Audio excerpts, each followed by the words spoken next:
पावसाळ्यात पावसाच्या शिडकाव्याने वातावरण स्वच्छ होते. मात्र आता पावसाची उघडीप सुरू असून वाशी सेक्टर 26 येथे पुन्हा धुरकट वातावरण पसरून दर्प वास सुटला असल्याने MIDC मधील रासायनिक कारखान्यांमधून पुन्हा वायू प्रदूषण करण्यास सुरुवात झाली असल्याचा आरोप स्थानिक रहिवाशांकडून केला जात आहे. या शहरात महापे औद्योगिक क्षेत्राचा समावेश असून वाशी, घनसोली, कोपरखैरणे विभाग हे औद्योगिक पट्ट्याला लागूनच वसलेले आहेत.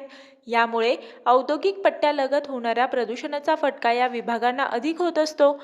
कोपरेगाव, वाशी सेक्टर 26 या परिसरात बुधवारी पहाटेच्या सुमारास मोठ्या प्रमाणात हवेत धुलीकण आढळले. मात्र हे धुलीकण नसून रसायनयुक्त वायू हवेत सोडल्याने परिसरात दुर्गंधी येत होती.